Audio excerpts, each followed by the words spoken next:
Le tableau au niveau international affiche de nombreuses crises sécuritaires et des bouleversements profonds. Sur certains théâtres, les Nations Unies restent engagées à travers des opérations de maintien de la paix. Une problématique préoccupante pour les pays francophones impliqués dans les dites opérations est soumise aux discussions lors de cette deuxième conférence ministérielle ouverte à Rabat le mercredi 20 mai 2026. Co-présidé par les ministres des Affaires étrangères marocains Nasser Bourita et français Jean-Noël Barrot, ces assises internationales bénéficient du partenariat de l'Organisation des Nations Unies et l'Organisation internationale de la francophonie. Le maintien de la paix dans un monde en pleine mutation, défis et perspectives futures, tel est le thème central de cette conférence qui a réuni 62 délégations dont 26 ont été conduites au niveau ministériel.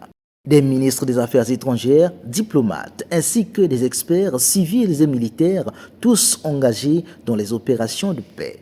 Intervenant au nom du Congo, le ministre Constant-Serge Bunda a réaffirmé l'attachement du Congo au multilatéralisme et à la consolidation des mécanismes collectifs de prévention et de gestion des conflits.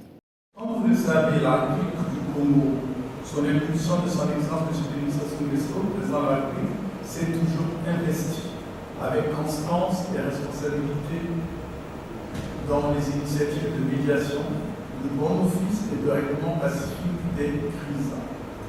Cet engagement s'est notamment illustré dans les années 1981-1982 avec la participation du Congo aux efforts de l'Organisation de l'Union africaine au Tchad, dans le cadre de la force africaine de maintien de la paix, destinée à accompagner la stabilisation de ce pays frère.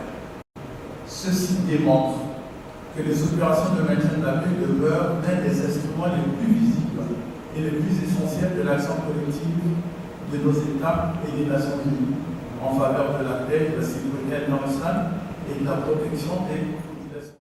En marge de cette deuxième conférence, le ministre des Affaires étrangères, de la francophonie et des Congolais de l'étranger a mis à profit cette opportunité pour échanger avec quelques ministres, aussi chefs de délégation présents à ces assises. Première personnalité reçue, Beat Meyer-Resinger, ministre des Affaires européennes et internationales de l'Autriche. Au cœur des échanges, les sujets d'intérêt commun, mais aussi le projet d'implantation d'une ambassade du Congo à Vienne afin de renforcer davantage ce partenariat bilatéral. Je suis très heureuse d'avoir eu cette réunion, ces rencontres pour approfondir notre relation parce que l'Autriche tient à renforcer son engagement en Afrique en général et de formuler sa stratégie pour l'engagement en Afrique.